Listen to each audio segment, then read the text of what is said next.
चलो भैया लोगों, आज हम लोग एक टॉपिक लिया है हमने। ये क्लास 11th का रहेगा।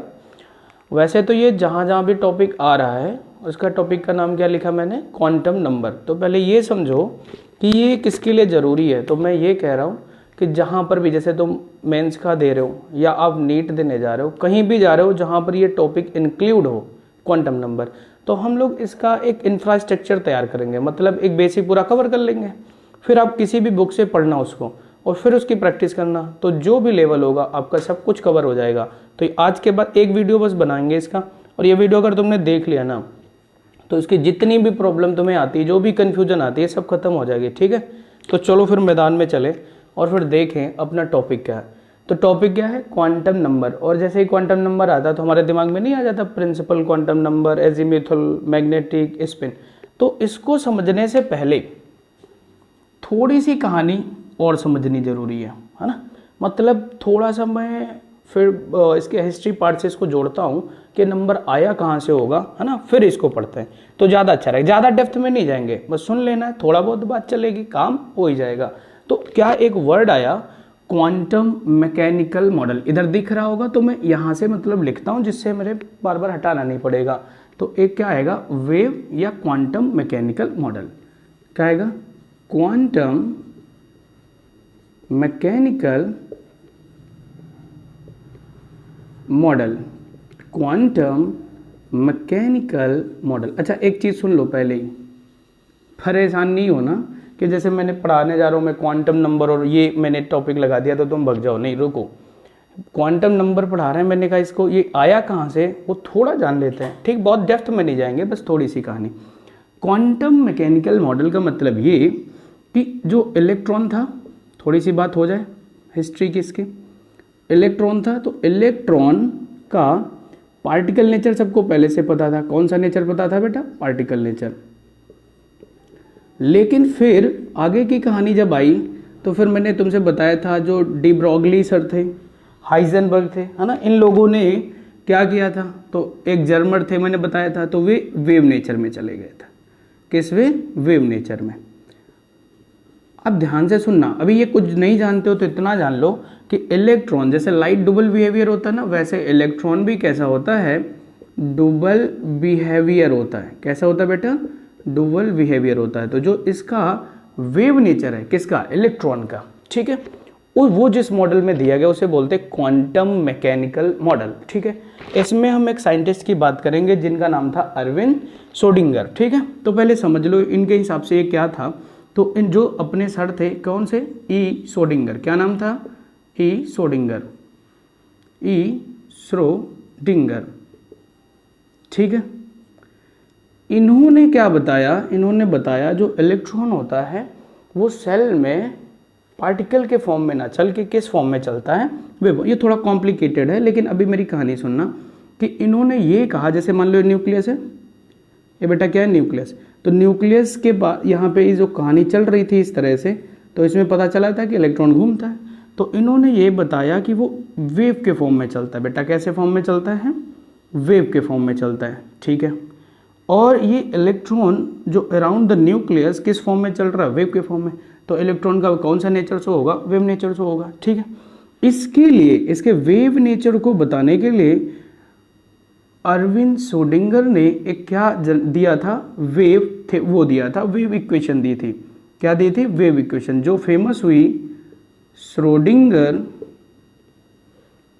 वेव इक्वेशन से। जो किससे फेमस हुई बेटा, बहुत ध्यान से समझ। देखो कोई चीज़ लोड नहीं लेना है, लोड तो लेना ही नहीं है। ठीक है, आता है तो ठीक, नहीं आता तो भी ठीक है, केवल समझो। एक कॉन्सेप्ट सेट करते हैं पहले। तो मैंने कहा क्वांटम मैकेनिकल मॉडल जो है ना, ये है क्या, तो मैंने बताया ये कुछ नहीं, ये इलेक्ट्रॉन के वेव के नेचर के बारे में है। मैं फिर क्या बताया, किसने दिया, तो फिर मैंने कहा इसमें कई सारे लोग थे जो बहुत मेजर जिनका कंट्रीब्यूशन था, उनका क्या नाम था, अरविंद श्रोडिंगर। उन्होंने ये बोला कि अभी इतना ही जान लो कि इलेक्ट्रॉन जो होता है वो अराउंड द न्यूक्लियस वेव के फॉर्म में चलता है।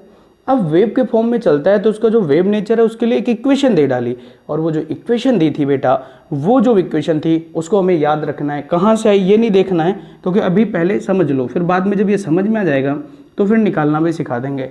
तो क्या थी वो इक्वेशन, तो यहाँ पे डेल स्क्वायर्ड ऐसे बनता है, देखो डेल्टा जो होता है उसको उल्टा बना दो तो इसको क्या बोलते हैं, डेल स्क्वायर, इसको बोलते हैं psi plus 8 pi square M upon H square, ठीक है। और उसके बाद क्या होता था, E minus V psi equal to 0। अब तुम इतने में ही तुम्हारी हालत टाइट हो गई होगी, सोच लो अरे दादा ये क्या चीज़ है ना। कुछ नहीं टाइट होना है, बहुत ध्यान से सुनो। डेल्टा को उल्टा किया तो इसको बोलते हैं डेल स्क्वायर। मैं लिख दे रहा हूँ तो मैं कन्फ्यूजन नहीं हूँ, इसको क्या बोलोगे, डेल स्क्वायर्ड। स्क्वायर्ड क्या बोलोगे, डेल स्क्वायर्ड। शायद पता नहीं दिख रहा है कि नहीं दिख रहा है, तो ये मेंशन नहीं दिख रहा हो तो कोई दिक्कत नहीं, मैं बता रहा हूँ सुन लो।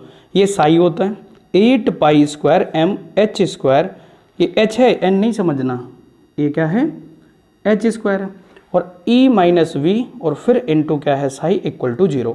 ये श्रोडिंगर वेव इक्वेशन थी।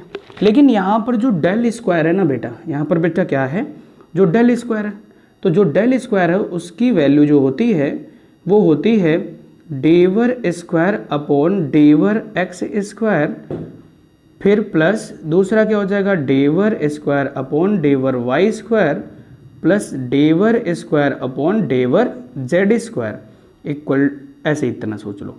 ये जो वैल्यू है ये किसकी है, डेल स्क्वायर की है। तो ये जो वैल्यू है, इस वैल्यू को क्या मैं इसमें पुटअप कर सकता हूँ, बिल्कुल कर सकता हूँ। तो अगर यहाँ नीचे जगह ये दिख रहा हो तो मैं यहाँ पुटअप कर दूँ तो ठीक रहेगा, दिख रहेगा, ठीक है, तो मैं नीचे पुटअप करता हूँ। तो ये वैल्यू इस इक्वेशन में मैं रख रहा हूँ। तो जैसे ही इस वैल्यू को इस इक्वेशन में रखेंगे, चलो मैं ऊपर ही लिख देता हूँ, कोई दिक्कत नहीं है, चलो रखें।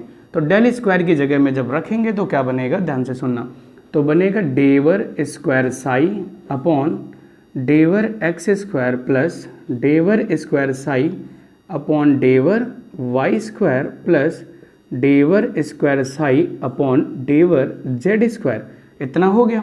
उसके बाद क्या बचा था, जो बचा था वो लिख लो, 8 pi square M upon H square bracket में E minus V into psi equal to 0। मेरे साथ बोलो, अभी तुम्हारे लिए कठिन हो जाएगा थोड़ा सा ये याद करना, मेरे साथ बोलो और याद करो इसको तुरंत। अभी क्या था ये, अगर कुछ ना समझ में आए तो इतना समझ लो, श्रोडिंगर वेव इक्वेशन कौन सी थी, तो ये है बस फाइनल।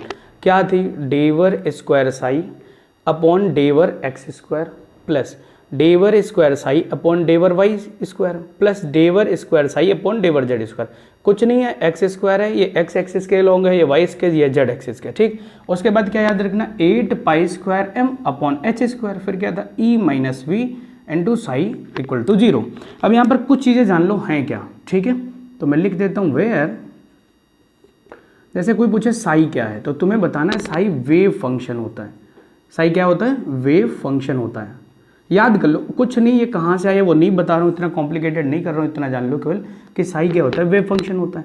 तो साई तुमने जान लिया। उसके बाद जैसे एच क्या होता है, एच तो तुम्हें पहले से पता, प्लैंक कांस्टेंट होता है बेटा। क्या होता है, प्लैंक कांस्टेंट होता है। मैं बार बार बोलता हूँ कि इनकी वैल्यू याद करा करो, बार बार जब बोलोगे तो याद हो जाएगा। चलो याद किया जाए, क्या वैल्यू थी, 6.626 इंटू 10 की पावर माइनस 34 जूल सेकेंड। मेरे साथ बोला करो, जब कोई वैल्यू हो तो उसको याद करना पड़ता है। एक बार फिर से बोलो, क्या है, 6.626 इंटू 10 की पावर माइनस 34 जूल सेकेंड। उसके बाद क्या है, एम देखो दिया हुआ है, क्या दिया हुआ है, एम, तो ये क्या हो जाएगा, मास ऑफ इलेक्ट्रॉन हो जाएगा, मास ऑफ इलेक्ट्रॉन हो जाएगा। ई क्या है, टोटल एनर्जी है, ई क्या है, टोटल एनर्जी है। फिर उसके बाद वी क्या है, पोटेंशियल एनर्जी है। क्या है, पोटेंशियल एनर्जी है, पोटेंशियल एनर्जी है। इतनी बात पता चल गई क्या, नहीं पता चल पाई, पता चल जानी चाहिए थी। मैंने क्या कहा, मैंने ये कहा है कि कुछ नहीं, क्वांटम मैकेनिकल मॉडल से ये पता चलता है कि जो इलेक्ट्रॉन का वेव नेचर होता है ना बच्चे की, वो इलेक्ट्रॉन जो इसमें घूम रहा होता है पाथ में, वो वेव के फॉर्म में घूमता है। फिर श्रोडिंगर ने क्या किया, एक वेव इक्वेशन दी, तो del square psi upon del x square, del square psi upon del Y square, फिर क्या कहा, del square psi upon del Z square, x square Y square z, ऐसे याद रखो। फिर क्या है, 8 pi square M upon H square E minus V into psi. Clear है इतनी बात, ठीक है। अब जब ये बात क्लियर है तो अभी जैसे इसमें बल्ज आउट हो रहा होगा कि ये क्या है, तो मैंने कुछ नहीं, मैंने बहुत सिंपल सा बात बताई कि ये जो वेव के फॉर्म में चलता है ना, इस फॉर्म को आइडेंटिफाई करने की कोई ना कोई इक्वेशन दी गई होगी। जो इस इक्वेशन श्रोडिंगर ने दी वो ये थी, या तो ये याद रखो या फिर ये याद रखो, इतनी बात में कोई दिक्कत नहीं है। अब क्या होता है आगे सुनो। तो मैं इधर हटा रहा हूँ, इधर का नोट कर लिया होगा, इधर मैं हटा रहा हूँ, ठीक है। तो आगे बढ़ता हूँ, अब यहाँ से सुनो कहानी। ये क्या था, जो श्रोडिंगर ने अपनी वेव इक्वेशन दी, ठीक है, इसमें देखो एक साई वर्ड आया, क्या है, साई, ठीक है। तो साई वर्ड आया, तो ये एक वेव फंक्शन है। ये क्या है, वेव फंक्शन है। मेरी बात सुनना, ये बेटा क्या है, ये वेव फंक्शन है। और जो वेव फंक्शन है ये साई, ये क्या बताता होगा, तो ये बताता है एम्पलीट्यूड। ये क्या बताता है, एम्पलीट्यूड ऑफ इलेक्ट्रॉन वेव। किसका, इलेक्ट्रॉन वेव का, ठीक है। पहली बात सुन लिया। मैंने क्या बताया, मैंने ये बताया कि एम्पलीट्यूड समझते हो क्या होता है, नहीं जानते होगे। जैसे मान लो कोई वेव होती है, ये कोई वेव है, ठीक है। तो ये जो इसकी नॉर्मल, ये नॉर्मल पोजीशन होती है, ये इसका डिफरेंस वो होता है, वाइब्रेशंस होता है। तो इसके बीच में जो डिस्टर्बेंस हुआ इसी को एम्पलीट्यूड बोलते हैं। तो ये जो एम्पलीट्यूड होता है वो कौन बताता है, साई बताता है, वेव फंक्शन बताता है। और ये wave function continuous wave function होता है। अभी ये ना जानो क्या होता है। उसके बाद दूसरी बात सुनो, अगर यहाँ पर मैं साई स्क्वायर कर दूँ, बेटा क्या कर दूँ, देखो अगर यहाँ पे साई का स्क्वायर कर दो, अगर मैंने स्क्वायर कर दिया तो ये जानते हो क्या बताता है, तो जो ये बताता है ये गिव्स प्रोबेबिलिटी किसकी प्रोबेबिलिटी बताता है, तो ऑफ फाइंडिंग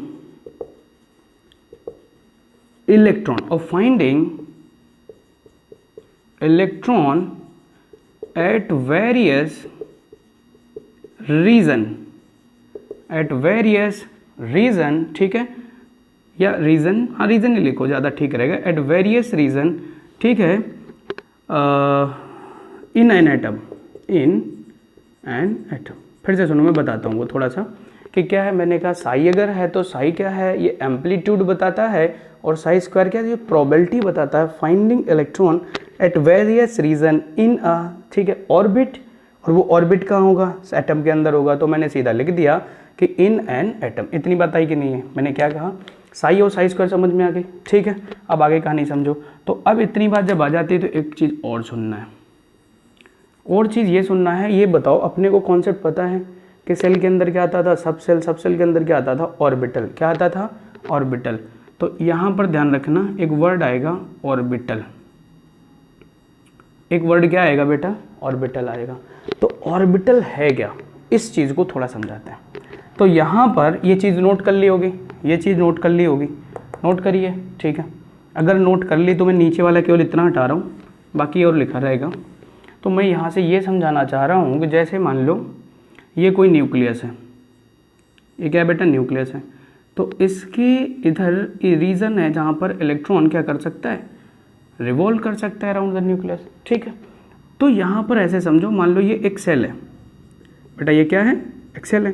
तो इस सेल में बहुत सारे ऐसे पर्टिकुलर रीजन्स होंगे जहाँ पर, ध्यान से सुनना, जहाँ पर इलेक्ट्रॉन के पाए जाने की प्रोबेबिलिटी मैक्सिमम होगी, जहाँ पर इलेक्ट्रॉन के पाए जाने की प्रोबेबिलिटी मैक्सिमम होगी।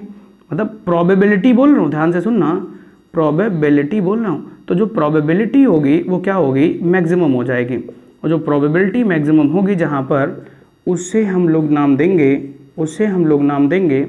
ऑर्बिटल। क्या नाम देंगे बेटा, ऑर्बिटल नाम देंगे। फिर से सुनना, ये बहुत बड़ा रीज़न है। ये बहुत बड़ा रीज़न होने का मतलब ये सेल हो गया, या इसे हम बोल सकते हैं ऑर्बिट। इसे हम क्या बोल सकते हैं, ऑर्बिट बोल सकते हैं। लेकिन इसके अंदर कुछ पर्टिकुलर रीजन्स होंगे, जैसे देखो यहाँ पर बहुत सारे। तो कहीं पर इलेक्ट्रॉन के पाए जाने की प्रोबेबिलिटी मिनिमम होगी और कहीं पर मैक्सिमम होगी। जहाँ पर मैक्सिमम होगी ना, उसे हम क्या बोलेंगे, ऑर्बिटल बोलेंगे। उसे हम क्या बोलेंगे, ऑर्बिटल बोलेंगे।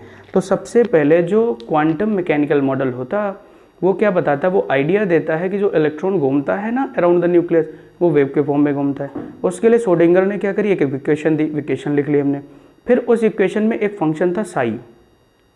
उस साई के हमने क्या बोला कि ये एक कॉन्टिन्यूअस फंक्शन होता है। ये आइडिया देता है, सर किसके बारे में आइडिया देता है, तो मैंने कहा एम्पलीट्यूड ऑफ इलेक्ट्रॉन। तो फिर मैंने बताया तो मैं एम्पलीट्यूड क्या होता है, इतनी बात क्लियर है।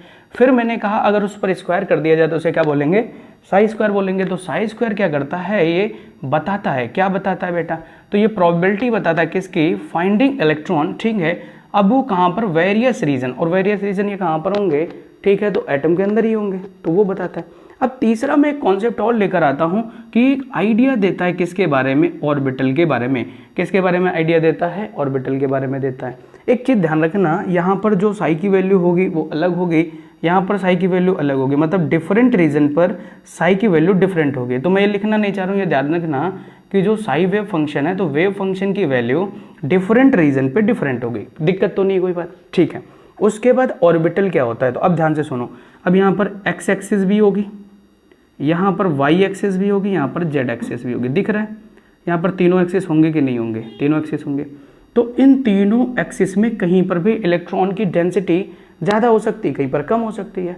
तो जिस रीजन में ज़्यादा होगी उस रीजन के हिसाब से हम बोलेंगे कि इस रीजन में इलेक्ट्रॉन के पाए जाने की प्रोबेबिलिटी मैक्सिमम होगी। तो दोस्त जब प्रोबेबिलिटी मैक्सिमम होगी तो उस रीजन को हमने क्या नाम दिया, ऑर्बिटल नाम दिया। तो ऑर्बिटल की अगर मुझे डेफिनेशन लिखनी हो तो मैं क्या लिखूंगा, उधर लिख दूं, कोई दिक्कत तो नहीं है ना, इधर समझते चलो क्योंकि ना बोर्ड उतना ही बड़ा। तो क्या लिखना, द 3D लिखूं, 3D मतलब 3 डायमेंशन, ठीक। तो 3D लिख दे रहा हूँ, 3D रीजन लिख रहा हूँ, ठीक है। In space around the nucleus in which the probability to finding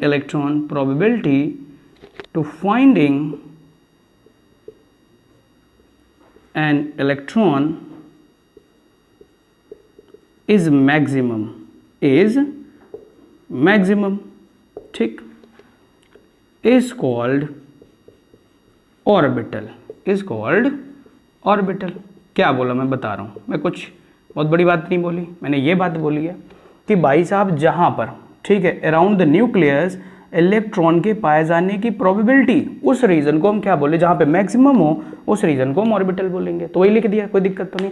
मैंने क्या बोला कि जो 3D रीजन है in space around the nucleus in which the probability to finding an electron is maximum is called orbital, ठीक है। अब जो ऑर्बिटल होते हैं, मैं थोड़ा सा आइडिया दूंगा यहाँ पे, ये बात हो गई थी इधर वाली, उधर वाला लिखा रहने तो इधर हटा रहा हूँ, ठीक है। अब देखो यहाँ पे समझो, ये तो आपको याद हो गया होगा, ठीक है। अब यहाँ पर सबसे पहले हमने ये समझ लिया कि ऑर्बिटल के बारे में जो जानकारी दे रहा है वो कौन दे रहा है, श्रोडिंगर वेव इक्वेशन। तो मैं लिख सकता हूँ ना कि जो वो ऑर्बिटल्स होते हैं वो किससे फाइंड आउट होते हैं, वो फाइंड आउट होते हैं श्रोडिंगर वेव इक्वेशन से। लेकिन वो भी बातें हम लोगों को पता है, तो मैं थोड़ी सी बात और समझाऊंगा तुम्हें कि जो ऑर्बिटल होते हैं, थोड़ी सी कहानी समझा देता हूँ। ऑर्बिटल, ठीक है, तो एक चीज़ समझो, जैसे एटम होता है, इधर देखो एटम होता है, तो मैंने कहा था एटम के अगर अंदर आप जा रहे हो तो एटम के अंदर बच्चे क्या मिलता था, तो तुमने कहा था सेल मिलता है सर। सेल को हम लोग ऑर्बिट भी बोलते थे कि नहीं बोलते थे, ऑर्बिट भी बोलते थे। फिर इसके अंदर गए तो क्या मिला, सब सेल। बेटा क्या मिला, सब सेल मिला। क्या मिला, सब सेल मिला। ये क्या होते थे, KLM ये में होते थे ना, इधर कट जाएगा इसलिए नहीं लिख रहा हूँ। सब सेल में क्या होता था, SPDF। फिर सब सेल के जब अंदर जाते थे तो क्या आता था, ऑर्बिटल आता था। क्या आता था बेटा, ऑर्बिटल आता था। फिर ऑर्बिटल के अंदर जब जाते थे तो क्या मिलता था, इलेक्ट्रॉन मिलता था। ठीक, इतनी बात जाननी है। तो वही क्वांटम नंबर है, तो वो भी धीरे धीरे पहुंच रहे हैं वहाँ पे। तो ऑर्बिटल समझ लिया था। अब जैसे मैं थोड़ा हिंट दे देता हूँ, जैसे मान लो अपने पास सब सेल S है, P है, D है, तो थोड़ी बात अगर तुम्हें पता हो तो ठीक है, नहीं तो मैं थोड़ा समझा देता हूँ।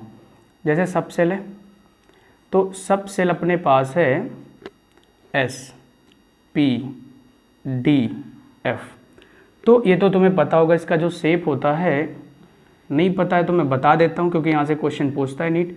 तो सब सेल जो होता है इसका होता है स्फेरिकल। बेटा कैसा होता है, स्फेरिकल, फुटबॉल जैसा होता है। पी का कैसा होता है, तो इसका होता है डम्बल्ड जैसा, ठीक है। और इसका होता है डबल डम्बल। कैसा होता है, डबल डम्बल होता है। ठीक, दिखा भी रहा हूँ। इसका ऐसे मान लो, ये ऐसा एक्चुअल बना देते हैं, ऐसा होता नहीं, तो मैं ऐसा बनाना इस तरह से। ठीक, एक रीज़न है बस कि यहाँ पर इलेक्ट्रॉन पाए जाने की प्रोबेबिलिटी मैक्सिमम है, तो ये हो गया स्फेरिकल। डम्बल्ड वाले में ऐसा नहीं होता कि ये है एक्चुअल में कि ऐसा रीजन बन के आ जाता है कि इसमें इलेक्ट्रॉन पाए जाने की मैक्सिमम प्रोबेबिलिटी है, तो इसको ऐसे बना देते हैं कि भाई ऐसा होगा।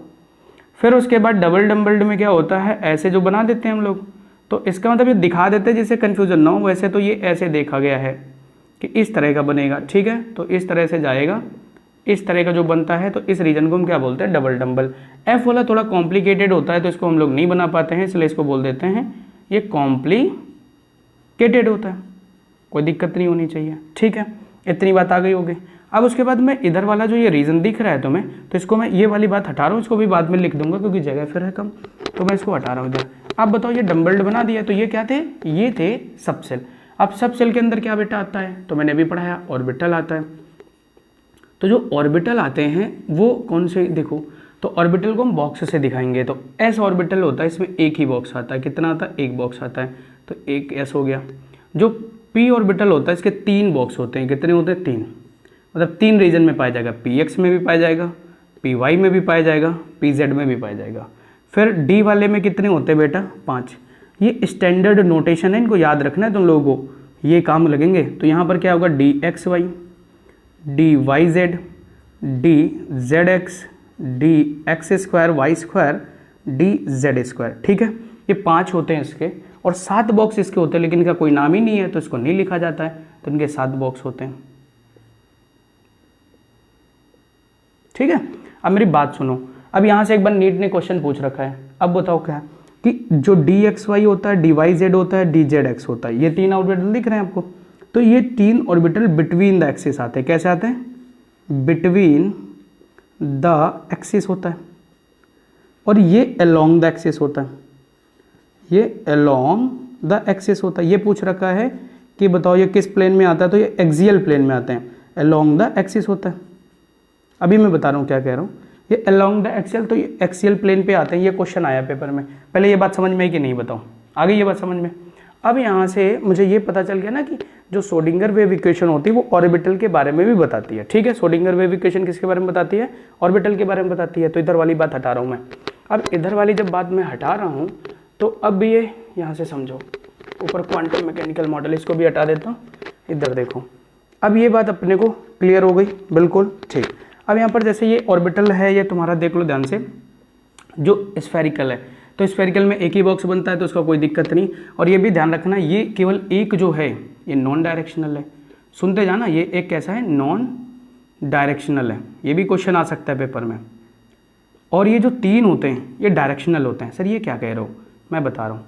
डायरेक्शनल होने का मतलब ये हुआ, मैंने कहा ना स्पेस में, ये एक देखो ये पेन है, ये चपटा है, तो अगर मैं इसको ऐसे रखूँगा तो देखो वाई एक्सिस में आ रहा, केवल ऐसे रखूँगा तो ये एक्स एक्सिस में आ रहा, ऐसे समझते हो ना। ये देखो थोड़ा समझो, मान लो ये एक्स एक्सिस हो गई, ये वाई एक्सिस हो गई, ये जेड एक्सिस। कोई गोल गोल चीज़ लो, कहीं पे भी रख दोगे वो सारी एक्सिस इंक्लूड कर लेगा। जैसे मान लो मैं बॉल ला के यहाँ रख दूँ तो वो एक्स एक्सिस में भी थोड़ा कंट्रीब्यूशन होगा, जेड में भी होगा और वाई में भी होगा, तो बोलेंगे वो नॉन डायरेक्शनल है, किसी भी डायरेक्शन में नहीं होता। लेकिन अगर सोचो यहीं पर मैं ला के कोई चीज़ ऐसी लंबी लंबी रख दो, चपटी ऐसे रख दिया, लो अब बताओ ये केवल किस में आ रहा है, तो एक्स एक्सिस में आ रहा है, क्या वाई में आ रहा है, नहीं आ रहा है, ना जेड में जा रहा है। तो क्या होता है, उसमें एक्सिस देखी जाती हैं कि इलेक्ट्रॉन की डेंसिटी किधर पाई जाएगी। तो ये डायरेक्शनल होते हैं पी और जे वाले। तो पी जो सबसेल होती है, जल्दी जल्दी देख लो, जो पी सबसेल होता है, ये पी सबसेल का मैंने कहा डम्बल शेप्ड होता है। तो अगर देखो ये 3 डायरेक्शन दिख रही है, ये एक्स है बेटा, ये वाई है, और ये डायरेक्शन कौन सी हो जाएगी, इधर जेड हो जाएगी। अगर बताओ यहाँ पर मैंने ऐसे कोई लोब बना दिया कि इस तरह से इलेक्ट्रॉन डेंसिटी पाई जा रही है, तो ऐसे बनाएंगे तो ये क्या कहलाएगा, पी एक्स कहलाएगा। अगर वही चीज़ मैं ऐसे बना दूँ कि ये ऐसे जा रहा है, तो ये बताओ क्या है, ये एक्स हो जाएगा, ये वाई है, और जेड कहाँ था, जेड इधर था। जेड कहाँ था बेटा, जेड इधर था। तो बताओ ये किस में पाया जा रहा है, लोब वाई में पाया जा रहा है, तो इसे क्या बोलेंगे, पी वाई बोलेंगे। और अगर बेटा मैं ऐसे बना रहा हूँ और ये इधर था ना एक, ये ऐसे था, तो ये एक्स था, ये वाई था, ये जेड था। अगर मैं लोब ऐसे बना दूं तो बताओ ये यहाँ पे इलेक्ट्रॉन के पाए जाने की, तो इसे बोलेंगे पी जेड। तो कुल मिला के स्पेस में इलेक्ट्रॉन के पाए जाने की जो डेंसिटी है ना, अगर वो इस रीजन में आ रही है तो उसे हम बोलेंगे पी एक्स, अगर वो पी वाई, अगर वो इस रीजन में आ रही है तो हम उसे बोलेंगे पी एक्स, और अगर आगे आ रही है तो क्या बोलेंगे, पी जेड। क्लियर हो गई इतनी बात, ठीक। अब यहाँ पर एक चीज़ और आती है, चीज़ ये आती है कि सर अगर ये पी एक्स पाया जा रहा है तो एक वर्ड आता है नोडल प्लेन। क्या आता है, नोडल प्लेन। सर ये नोडल प्लेन क्या होता है, तो याद रखना नोडल प्लेन, ठीक है। ये ऐसा वो प्लेस होता है या रीजन होता है, ऐसा रीजन जहाँ पर इलेक्ट्रॉन के पाए जाने की जो डेंसिटी होती है या पाए जाने की जो प्रोबेबिलिटी होती है वो कितनी हो जाए, जीरो, मतलब वहाँ पे इलेक्ट्रॉन डेंसिटी जीरो हो, उसे हम क्या बोलते हैं, नोडल प्लेन बोलते हैं। अब बताओ अगर ये px में पाए जाने की प्रोबेबिलिटी मैक्सिमम है तो बताओ क्या y में होगा, क्या नहीं होगा, और z में भी नहीं होगा, तो इसमें क्या हो जाएगा, py और pz दो नोडल प्लेन आ जाएंगे। मतलब जो है जैसे py हो गया ये, तो बताओ ये py हो गया तो छूट जाएगा ना, तो py तो खत्म हो गया। अब ये x है ये z है, ऐसे इस रीजन में पाया जाएगा क्या इलेक्ट्रॉन, नहीं पाया जाएगा, xz हो जाएगा। तो कर लोगे, नोडल प्लेन का मतलब वो होता है जहाँ पर इलेक्ट्रॉन के जो पाए जाने की प्रोबेबिलिटी होती है वो क्या होती है, वो आगे। तो जैसे ही मैं आगे पहुँचा तो अब आएगा अगला, और अगला जो आएगा वो क्या है, डी वाला। कौन सा बेटा, डी वाला। तो डी वाले की कहानी समझो। डी वाले की कहानी ये होती है कि जैसे मान लो ये x है ये y है, फटाफट देखो तो लोब ऐसे बनाया, तो बताओ एक लोब इस तरह से जब फिट गया तो ये इससे 45 डिग्री पे होता है। कितने डिग्री पे होता है, 45। तो इसको बोलेंगे dxy, इसे क्या बोलेंगे, dxy बोलेंगे। उसके बाद दूसरा जो आएगा तो ये x है ये y है और ये z था, तो दूसरा अगर मैं लगाऊं तो यहाँ y हटा दूँ, y ले लूँ, और यहाँ क्या ले लूँ, z ले लूँ। तो बताओ यहाँ इसके बीच में लेकर आऊँ तो ये क्या हो जाएगा, dyz हो जाएगा। नहीं समझ पा रहे हो, मैं बता रहा हूँ। ये y और z के बीच में लोब आ रहा है ना, तो ये बिटवीन द लोब आ रहा है, तो इसलिए इसको dyz लिख दिया। तीसरा सुनो, अगर यहाँ पे मैं z और x ले लेता या x और z ले लेता, जो भी चाहो, परपेंडिकुलर तीनों होते तो मैं घुमा सकता हूँ। तो बताओ यहाँ पर क्या हो जाएगा, dzx हो जाएगा। कोई दिक्कत तो नहीं है। लेकिन दो और बचे, एक बचा है ये x है और ये मान लो z है, ठीक है, y मान लो y। तो एक लोब इधर गया और एक लोब इधर गया, तो इसे क्या बोलेंगे, dx² और dy² बोल देंगे। अब उसके बाद एक और बच रहा है dz²। तो मैंने कहा था इसको ऐसे समझना, ये मान लो x है और ये z है, तो y आगे आ गया होगा। तो एक लोब ऐसे होगा और दूसरा लोब इसी जगह पे ऐसे घूम जाता है, तो ये क्या हो जाएगा, dz²। क्या बनाने से समझ में आ गए। इसका मतलब केवल इतना सा है कि इलेक्ट्रॉन जो पाया जा रहा होगा वो इस रीजन में पाया जा रहा होगा, बस। ठीक, अब इस रीजन में पाया जा रहा है तो इसका मतलब इस रीजन में नहीं पाया जाएगा। ठीक, तो अब ये भी नहीं समझ में अगर आया हो तो कोई दिक्कत नहीं। आपको केवल इतनी बात, अगर नहीं आया है हटाओ इसको, कोई बात नहीं। इतनी बात सब क्लियर कट करो, दिमाग से हटाओ और केवल मेरी बात सुनो।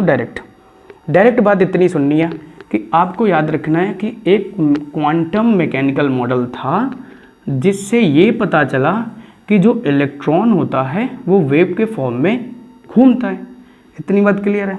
उसके बाद वो श्रोडिंगर वेव इक्वेशन कौन सी थी वो पता चल गई कि डेवर, ठीक है, del square psi upon del x² plus del square psi upon del y² plus del square psi upon del z² plus का 8π² m अपॉन क्या किया h² e माइनस v और साई करा इक्वल टू 0।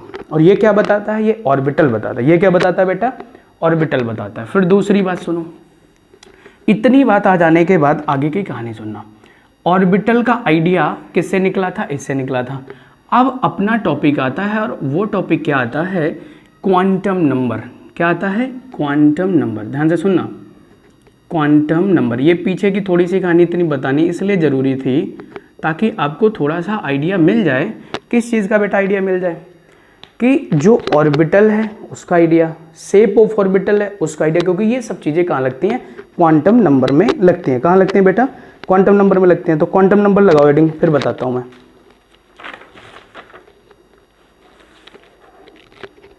चलो देखो, फिर जब क्वांटम नंबर आता है तो ये क्वांटम नंबर जो निकला हुआ है ये इसी वेव इक्वेशन से 4 नंबर या 4 ग्रुप का एक नंबर सेट किया गया, जिससे हम क्या पता कर सकते हैं, एटम के अंदर इलेक्ट्रॉन की पोजीशन पता कर सकते हैं। क्या पता कर सकते हैं, इलेक्ट्रॉन की पोजीशन पता कर सकते हैं। तो साइड में इधर ये दिख रहा होगा, तो मैं यहाँ पे वही चीज़ बनाता हूँ। इधर दिख रहा है ना, तो ठीक है मैं देखता हूँ। ठीक है, जो आदमी है वो सो गया है थोड़ा सा, ठीक है, ठीक है। तो एटम है, एटम के अंदर बच्चे गए थे तो क्या मिला था, सेल मिला था, और सेल या फिर क्या मिला था, ऑर्बिट मिला था। सेल या फिर क्या मिला था, ऑर्बिट मिला था। ऑर्बिट के अंदर गए तो क्या मिला था, ऑर्बिटल मिला था। ऑर्बिट के अंदर गए तो क्या मिला था, ऑर्बिटल मिला था। ऑर्बिटल के अंदर जब गए थे, ठीक है, तो ऑर्बिटल नहीं, ऑर्बिट के अंदर पहले सब सेल लिखो। क्या लिखो, सब सेल। और सब सेल के अंदर जब जाओगे तो क्या मिलेगा, ऑर्बिटल मिलेगा। कोई दिक्कत तो नहीं है, ठीक है। फ्लो में गाड़ी बढ़ जाती है आगे। फिर भाई साहब वो मिल जाएगा जहाँ पे इलेक्ट्रॉन को फाइंड आउट कर सकते हैं। ये बात ठीक है। एक छोटा सा इधर जो जगह है, मैं बीच से वही लाइन खींच लेता हूँ ताकि उधर वाली कहानी उधर रखेंगे। एक छोटा सा यहाँ पे समझो कि ये न्यूक्लियस था और ये यहाँ पे मैंने बता दिया कि जहाँ पर इलेक्ट्रॉन रिवॉल्व कर सकता है। बिल्कुल सही। अब इलेक्ट्रॉन रिवॉल्व तो कर सकता है, तो इस जगह में सबसे पहले इनको क्या बोलते हैं? के बोलते हैं, एल बोलते हैं, एम बोलते हैं, एन बोलते हैं। ये क्या है? तो इन्हें तुम्हें पता था कि ये बोलते हैं सेल बोलते हैं इन्हें, या इन्हीं को क्या बोलते हैं? ऑर्बिट बोलते हैं। फिर सेल के अंदर मैंने कहा मान लो ये रीजन मैंने सेलेक्ट किया, तो इस रीजन, ये जो एक रीजन है, तो इस रीजन को हमने क्या बोला? सब सेल बोला। क्या बोला? सब सेल। और इस सब सेल के जब अंदर गया तो यहाँ पर मान लो वो एक्स एक्सिस देखा, वाई एक्सिस देखा या जेड एक्सिस, कहाँ पर स्पेस में प्रेजेंट है, तो उसके अंदर क्या मिला? ऑर्बिटल। इतनी बात क्लियर है। इसको कंपेयर करने के लिए, क्योंकि हमें क्वांटम नंबर पढ़ना है, तो वही बताता है ना, लोकेशन को बताता है। छोटा दिख रहा है तो फिर थोड़ा सा बड़ा कर देते हैं, तो ये ऑर्बिटल लिख देता हूँ। ठीक है, ऑर्बिटल। अब ध्यान से सुनना। अब दोस्त यहाँ पे एक कहानी समझो, क्योंकि उसे कंपेयर करना है, और एक बार कंपेयर कर दिया कहानी खत्म हो जाएगी। ठीक है, ऐसे समझो, मैंने कहा जैसे मान लो तुम पढ़ने चले गए, आगे भी इंटर करने के बाद आगे कहीं पढ़ने चले गए, मान लो जैसे नोएडा चले गए या फिर अच्छी जगह जहाँ गए, तो वहाँ पर क्या होता है, आप रहोगे जाके हॉस्टल में। ठीक है, तो हॉस्टल क्या होता है, वहाँ पे रैगिंग को रोकने के लिए वो क्या करते हैं, अलग अलग, एक ही बिल्डिंग होती है, उसी बिल्डिंग में अलग अलग हॉस्टल बना दिए जाते हैं। इस तरह से मान लो, ठीक है, 4 हॉस्टल बना दिए एक बिल्डिंग के अंदर। ठीक है, तो मान लो ये फर्स्ट ईयर वालों का हॉस्टल हो गया, ये सेकंड ईयर वालों का, ये थर्ड ईयर वालों का, ये फोर्थ ईयर वालों का। ठीक है, ऐसे अलग अलग बन गए। अब वहाँ पे तुम तो गए नहीं होगे, ठीक है, गए होगे तो ठीक है, नहीं तो तुम्हें पता नहीं होगा। वहाँ पे जो एक हॉस्टल बनता है उसमें एक, ऐसा नहीं होता कि एक बिल्डिंग होते हैं, उस हॉस्टल में इस तरह से बहुत सारे फ्लोर होते हैं। बेटा क्या होते हैं? फ्लोर होते हैं। ठीक है, और ये जो कंप्लीट फॉर्म होता है, जहाँ पे मतलब सब एक जगह पे होते हैं, उस बिल्डिंग को हम लोग वार्ड बोल देते हैं। क्या बोल देते हैं? वार्ड बोल देते हैं। ठीक है, तो सबसे पहले मैं, अगर तुम वहाँ पे रह रहे हो, मान लो पढ़ रहे हो यहाँ पे, मैं घूमने गया कभी नोएडा, तो तुमसे मिलने पहुँचूंगा, तो सबसे पहले तुमसे पता करूँगा वार्ड क्या है। तुमने बताया, फिर आप किस ईयर के हो, या तो फर्स्ट ईयर है, सेकंड ईयर, थर्ड ईयर है, फोर्थ ईयर पूछूंगा, तो जिस ईयर के हो गए उस बिल्डिंग में मैं जाऊँगा। तो उस बिल्डिंग का मतलब ये हॉस्टल में गया, तो फिर कहाँ जाऊँगा मैं? हॉस्टल में जाऊँगा। फिर उस हॉस्टल में ये देखूंगा तुम किस फ्लोर पे रह रहे हो। तो फर्स्ट ईयर हॉस्टल में रह रहे थे, फिर उसमें तुमने कहा सर मैं 10th फ्लोर पे रह रहा हूँ। मैंने कहा चलो 10th फ्लोर पे चलेंगे। फिर फ्लोर जब पता करेंगे तो फ्लोर में बहुत सारे रूम भी होंगे, होंगे कि नहीं होंगे? तो फिर उस रूम का पता करूंगा, तो फ्लोर के अंदर कहाँ पहुँचेंगे? रूम में पहुँचेंगे, और फिर रूम के अंदर तुम देखूंगा, तुम मिल जाओगे। सबसे पहले समझना, सबसे पहले मैं कहाँ ढूंढा? तो सबसे पहले मैंने तुम्हारा ढूंढा वार्ड। क्या ढूंढा था? वार्ड। फिर वार्ड में ये ढूंढा किस हॉस्टल में रहते हो, तो पता चला तुम फर्स्ट ईयर के स्टूडेंट हो, तो फर्स्ट ईयर वाले हॉस्टल में रहोगे। फिर मैं गया हॉस्टल में, तो हॉस्टल के जब अंदर गए, बहुत ध्यान से कहानी समझना, हॉस्टल के अंदर जब गए तो बताओ फिर क्या मिला था? तो फ्लोर मिले थे, बहुत सारी बिल्डिंग थी, बहुत लंबा, तो यहाँ पर क्या मिला? फ्लोर मिल गया। फिर फ्लोर के जब अंदर गए तो फिर फ्लोर के अंदर बच्चे क्या मिला? रूम मिला। और बताओ उस रूम के अंदर जब मैं गया तो तुम वहाँ पर मिल गए क्या? और तुम वहाँ पर जो मिले, देखा तो तुम क्या कर रहे थे? अपना मोबाइल पे लगे थे, है ना? पढ़ाई लिखाई तो कुछ कर नहीं रहे थे, क्योंकि फर्स्ट ईयर का आदमी घर से अगर जाएगा तो ऐसे ही हो जाएगा। तो कुल मिला के हम लोग इस तरह से इसको कंपेयर कर सकते हैं। ठीक है, एटम गए, एटम के अंदर कहाँ गए? सेल में गए, फिर सेल के अंदर कहाँ गए? सब सेल, फिर सब सेल के अंदर कहाँ गए? ठीक है, ऑर्बिटल, ऑर्बिटल के अंदर इलेक्ट्रॉन मिल गया। इलेक्ट्रॉन मिलेगा नहीं, क्योंकि इलेक्ट्रॉन अनसर्टेन है, उसके पाए जाने की जो प्रोबेबिलिटी होगी वो मैक्सिमम हो जाएगी। फिर मैंने वैसे ही बताया, वार्ड के अंदर गए तो हॉस्टल मिला, फिर हॉस्टल में देखे बहुत सारे फ्लोर थे, तो कोई एक फ्लोर में रह रहे हो, फिर फ्लोर में कौन से रूम नंबर में रह रहे हो पकड़ लिया तुमको। ठीक है, इतनी बात क्लियर हो गई? ठीक है, तो यही चीज़, ये जो चीज़ बताई मैंने अभी तुमको, तो ये हटा रहा हूँ, ये कहानी थी। अब इस कहानी को समझना है तुम्हें। ये जो चीज़ बताई है, यही चीज़ किसकी हेल्प से पता चलेगी? क्वांटम नंबर की हेल्प से। तो श्रोडिंगर वेव इक्वेशन से सेट ऑफ नंबर्स पता चले, और वो जो सेट ऑफ नंबर्स पता चले थे, ध्यान से सुनना ये बात बहुत ध्यान से, क्वांटम नंबर, वो जो सेट ऑफ नंबर्स पता चले थे, क्या वो सेट ऑफ नंबर्स जो पता चले थे वो कहाँ से पता चले थे? क्वांटम श्रोडिंगर वेव इक्वेशन से। और इन सेट ऑफ नंबर से हम क्या कर सकते हैं? लोकेट कर सकते हैं। क्या कर सकते हैं? ये जो सेट ऑफ नंबर्स हैं, ठीक है, इन सेट ऑफ नंबर से हम क्या कर सकते हैं, लोकेट कर सकते हैं किसको, इलेक्ट्रॉन को। कहाँ पे, इन एन एटम।